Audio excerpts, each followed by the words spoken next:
Y'all good in Glendale? That could be a song. Yes, we're good to go then. Tom, Michael, and myself, Sharon, are here. Alrighty, that sounds good. Jennifer, can you go ahead and call roll for us, please? Sure. For the State Treasurer, Mr. Baker. Good morning. Mr. Rosensteel. Here. Ms. Hendricks. Here. Mr. Lawson. Here. Mr. Enderman. Here. Chairperson Dillon, you have a quorum. Thank you very much, Jennifer. Our first item of business is to approve the agenda and the work plan. I would entertain a motion, please. So moved. Second. It's been moved and seconded, moved by Bobby and then seconded by Sharon. We're all good because they've been noticed, right? All right. All in favor say aye. Aye. All opposed, nay. Any abstentions? Alrighty, our agenda and work plan have been approved.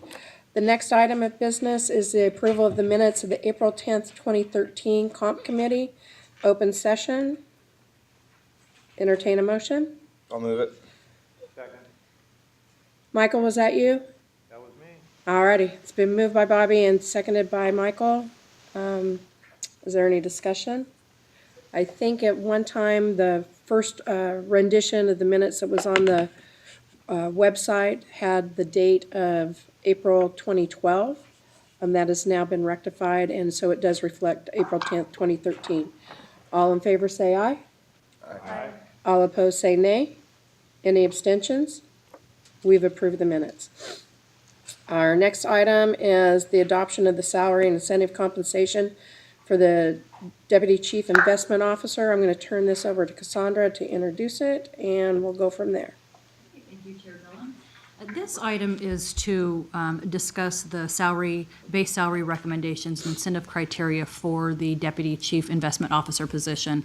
And Adam Barnett's going to be discussing the recommendations from McLaughlin Partners. To give you a little bit of background, we currently had a Deputy CIO position and utilized a current classification that we use for over the asset classes. That was the investment director. When that position became vacant, Chris Ellman wanted to look at evaluating the structure of the investment organization and establish a true second in charge for the investment branch. He has completed that evaluation and has a proposed organizational chart that he is going to be moving forward with. But it was important that we establish a distinct pay structure for this position, because using an investment director classification prohibits internal candidates from or disincentivizes internal candidates from applying, because they could potentially and could likely have a consequence in their incentive criteria using that. And since the position has been elevated in the organization and are overseeing the asset classes, they have recommended a new pay structure for that. So, Adam, do you want to go ahead and discuss that recommendation? Sure. And everyone can see and hear me okay? Yes. Yes. Oh, thank you. Here you go, okay. So Go ahead, Adam. thank you. There's a material that should be an attachment. So if you look at page 2 of the attachment, where it's on the upper right-hand corner, there's a number to make sure everyone is acclimated to the same place. This So would be on Comp 18. Comp 18, got it.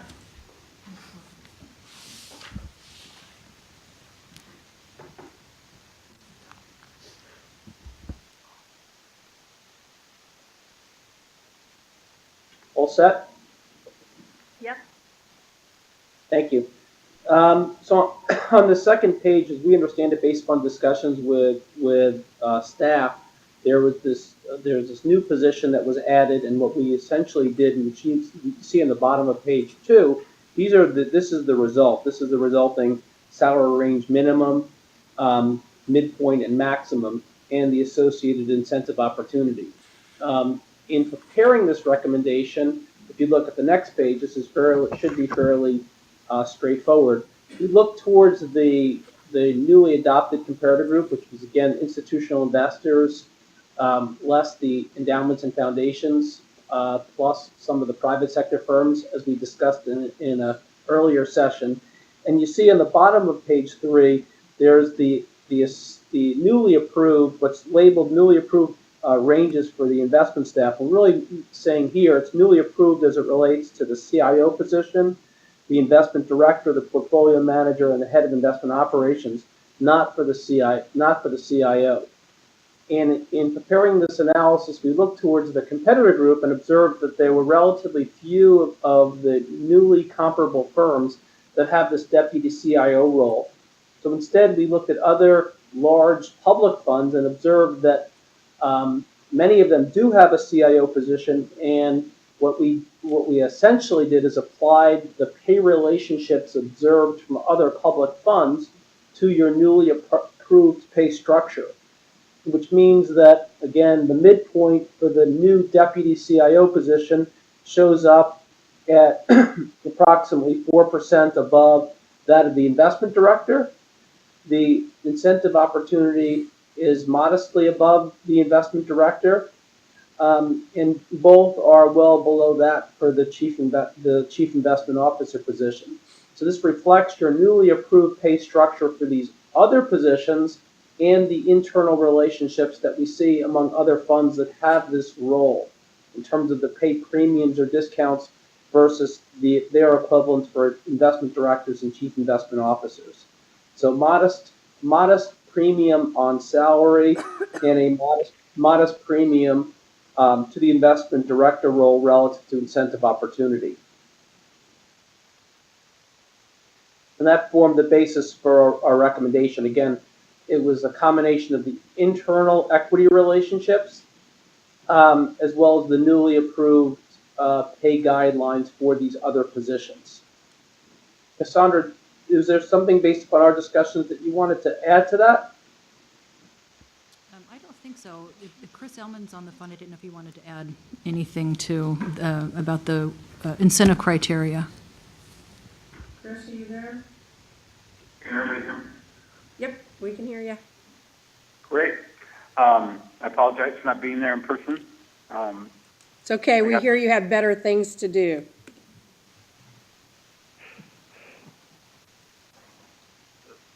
Chris? You hurt his feelings. I must have. I'm sorry, Chris. I thought that was neat. The structure is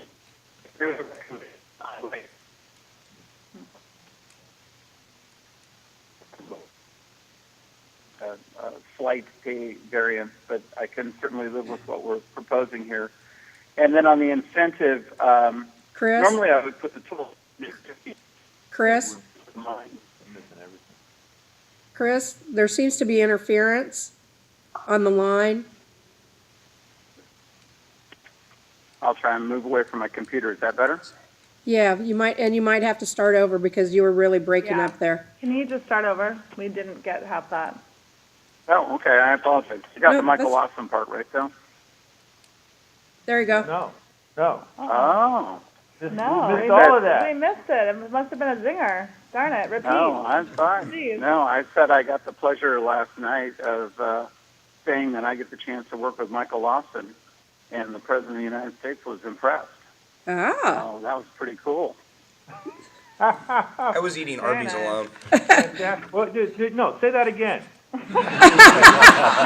didn't hear it this time either. Say it again. Yeah. once was enough, I was- Michael. no, Once yeah. was enough now. Come on. Thank you. That was very cool. I got to tell you, it was cool. Oh, he brightened up right away, Michael. He knew right away.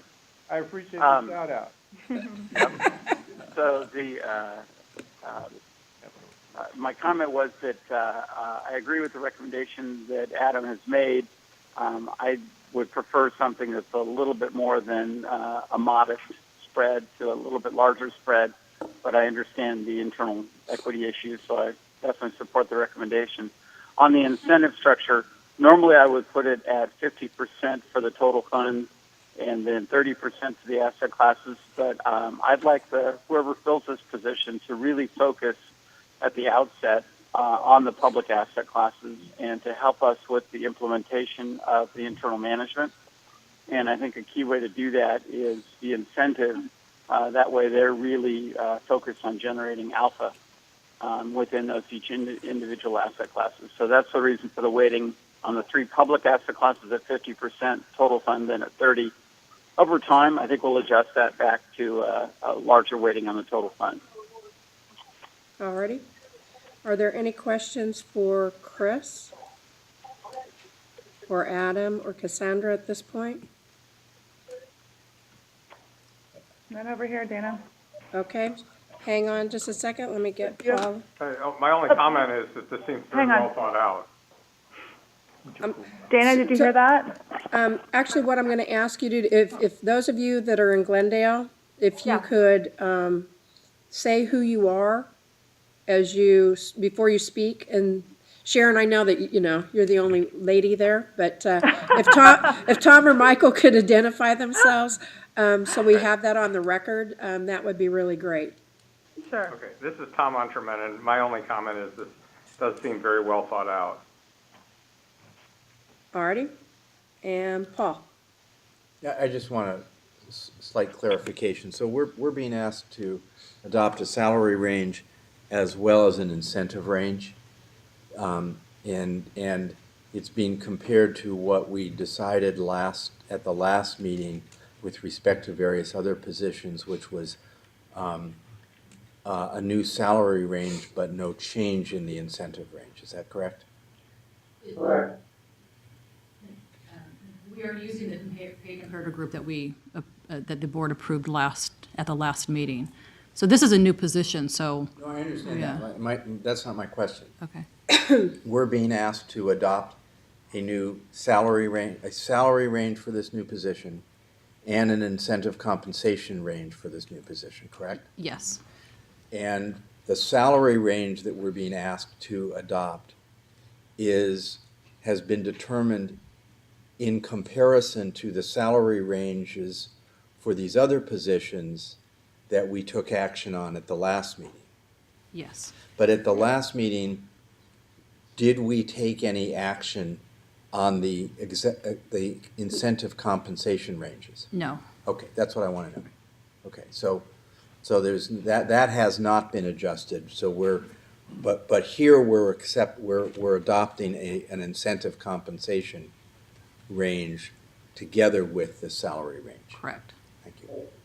Paul, if I may, the salary ranges are set consistent with the newly adopted comparator group, and they're consistent with the other positions. The incentives that are shown here are really, have not changed, and we're really just sliding in or developing an incentive target for this new position that's fully consistent with the existing incentive opportunities. So there's been no adjustment, no reflection of the new comparator group on the incentive opportunities for any of these positions, Okay, thank you. just on the salaries. Alrighty, that clears our list. This is an action item. From those of you in Glendale, it was okay to do a voice vote with our consent items, but for something that is on our action agenda, we will have to do a voice vote by roll call. So I wanted to give you a heads up with that. So this is an action I'll item. move to approve. It's been moved to approve by Bobby. It's been seconded by Michael. Is there any further discussion? All right, Jennifer, could you please call the roll for the vote, please? Sure. Mr. Fiegler? Yes. Mr. Rosensteel? Yes. Ms. Hendricks? Yes. Mr. Lawson? Yes. Mr. Unterman?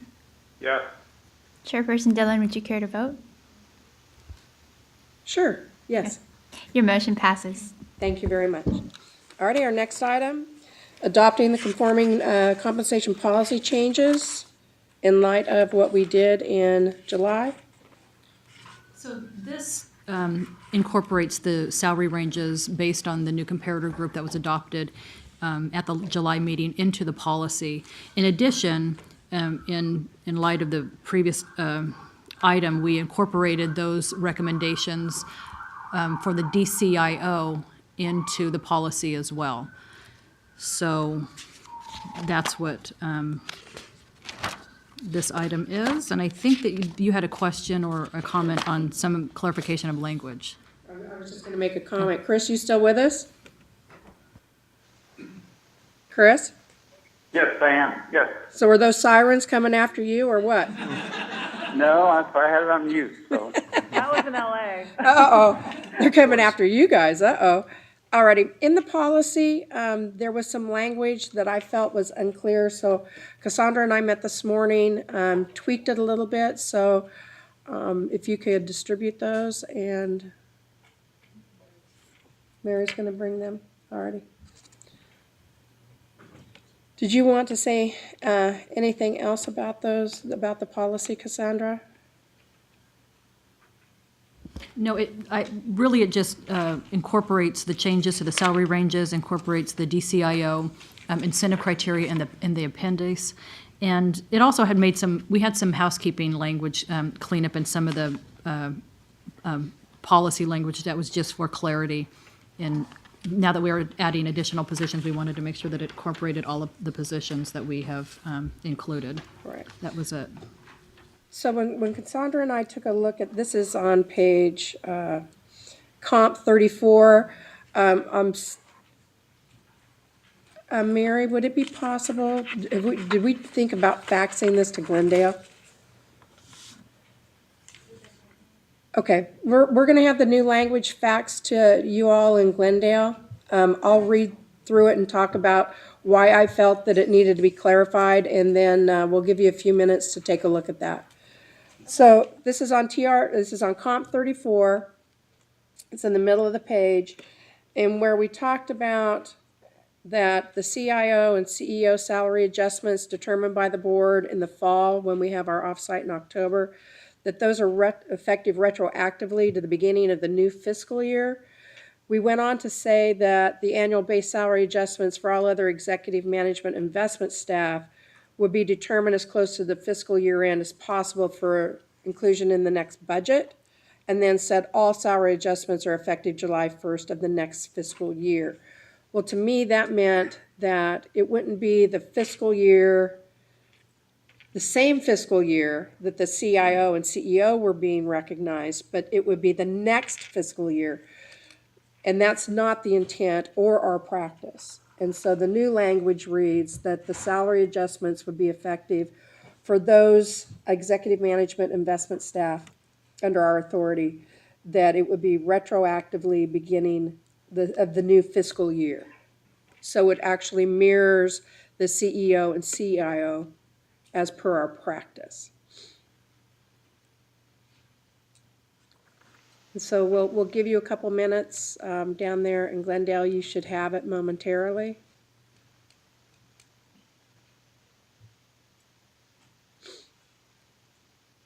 And I'm sorry I didn't think about that earlier.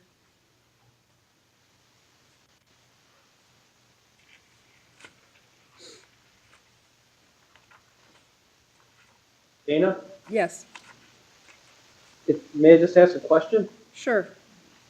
On the first line, is it really is it of the new fiscal year or is it of the current fiscal year?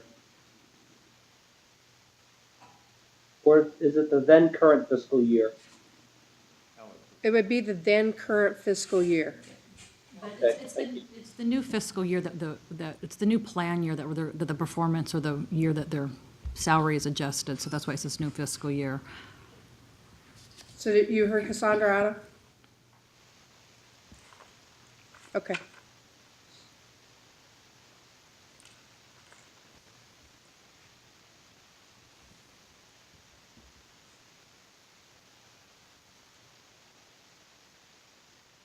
Jenny, we're just waiting. I'm gonna just check in with Jennifer real quick to just see Okay, if she got the fax. alrighty.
Dana, Jennifer hadn't received the fax yet, so she's connecting, I think, with Mary, and so we'll just keep you posted.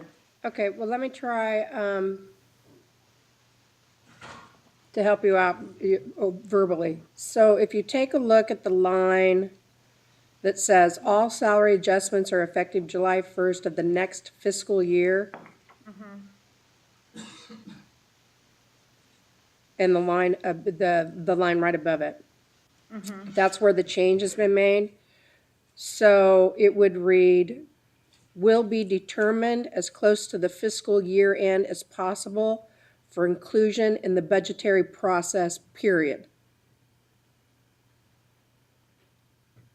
And then it would read, Taking out for the next fiscal year? that is removed. Okay.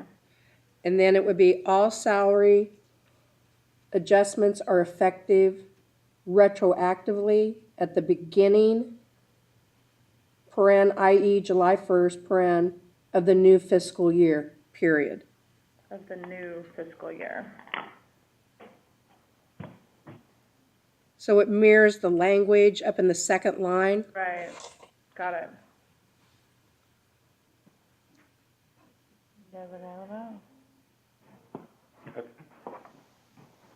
It sounds fine to me. This is Tom Unterman. Thank you, Tom. Yeah, that's fine, Dana. Same here, Michael Lawson. Alrighty. Terry? Thank you, Madam Chair. Recognizing that Controller's Office does not sit on this committee, I have a question on a specific aspect of the page that was just distributed, the Appendix 5. Oh, the, not not what I'm talking about, but the, Not what you're talking about, that's correct. alrighty. It's a- This would be the chart that shows the incentive range. Yes, the incentive compensation evaluation format Alrighty. this was proposed in the last item for the deputy CIO. Right. But this actually applies to, I think, the same charge for other positions, and maybe this is just a clarification for my own purposes, but Alrighty. just for instance, this particular page that was handed out, the Appendix 5, the second row of the criteria, Yes. where it says public asset class value added, and then average of the three public asset classes divided by portfolio's performance. Is that asset class weighted? And that would be on comp 61, Yes. R. The question is this based upon the weightings of the asset classes or just pure numbers averaged? Cassandra? And I'm not sure, depending upon the answer, exactly what it really should be. So before you answer, Sharon and Michael and Tom, do you have this in front of you? This was something that was distributed to us at our seats. This went out yesterday by email. You're talking, so- Yeah. Okay, you're talking about the revised right. incentive compensation evaluation? Yes. We do have that in front of Okay, us. good. I wanted to make sure. Okay, Thank Terry, you. can you ask your question again to Yes. clarify that for Cassandra? This is just to use one of these tables as an example, but for other positions, the same question would apply. And that is, under the criteria listed on this page, the second row, which reads public asset class value added, and then average of the three public asset classes divided by portfolio's performance. My question is this just an average of the pure return of each asset class, or is it asset class sector or asset class weighted? Well, if I think I understand your question, the answer is yes, it's weighted because it's on the performance and it's based on the performance relative to what we've achieved in association with the benchmarks and the weightings of each asset class. So, and I'm thinking it through it as I'm, going through how we calculate this, and we take the we look at each individual asset class and calculate the performance based on the criteria. And then when we get to the performance, what they've achieved, then we get those achievement results and and then we combine those. Does that answer your question? So it is weighted. Chris, is there anything that you want to add to that? I might not be articulating that correctly. Yeah, another way to think about it, Terry, the point of that is that there is a small allocation, I'm going to say 13% in private equity and real estate, but those are the big alpha drivers. So trying to neutralize the weighting of the asset classes so that there's not just an emphasis paid to the biggest asset classes and the smallest ones get ignored. It's that we want to squeeze the most alpha we can out of each of them. So as Cassandra's saying, it is the score from each asset class, how much of private equity beat their benchmark, real estate, fixed income, and then you average those across them. And as we add the inflation sensitive and the absolute return asset class, those would then get added in there as well. So Chris, you're saying that they are or are not weighted by asset class? The benchmark within each asset class is weighted, but then all 5 of them are added on a simple average to neutralize that issue so that you're not just paying attention to the biggest ones and ignoring the little ones. Chris, can you kind of rewind and explain that? And I don't really understand. The way to look at it is the total fund alpha is very much driven by the weighting of the asset classes. Okay. So you give the most attention to, obviously, global equity has the most money. Right. Then on down the line, the alpha generated by absolute return is very minor compared to the weighting it has.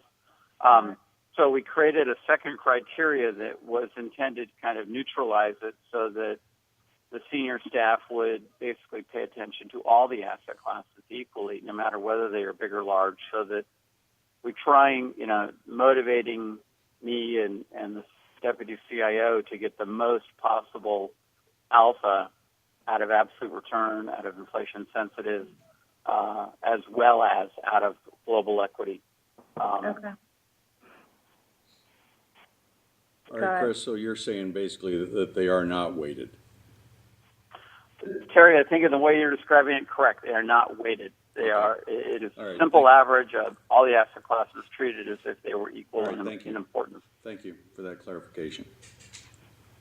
All right. There's no one else in line. Is there any further questions? Chris, Cassandra, Adam, do you have anything else that you would like to say before I ask for a motion? No.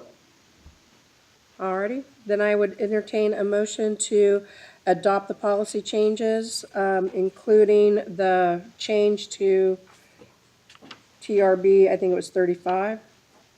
So moved. Second. It's Second. been moved by Michael, seconded by Bobby. Is there any further discussion? All in favor say aye. Aye. Oh, I'm sorry. Roll call. Never mind. Jennifer? Mr. Beekler? Yes. Mr. Rosensteel? Yes. Ms. Hendricks? Yes. Mr. Lawson? He stepped out of the room for a minute. He'll be right back. Mr. Unterman? Yes. Chairperson Dillon, would you care to vote? Sure. Yes. Would you like to wait for Mr. Lawson to return? I think it passes with that, doesn't it? Yes, it does. I think we're just going to declare it's passed. Oh, Michael's right here. Michael, you want to vote? Yes. Vote yes. Did you hear All right. that? Yep, we got it. All righty. Thank you very much. That item passes then. Our next item is review of information requests, of which I don't think we've had any. Then we have the draft agenda for the next committee meeting.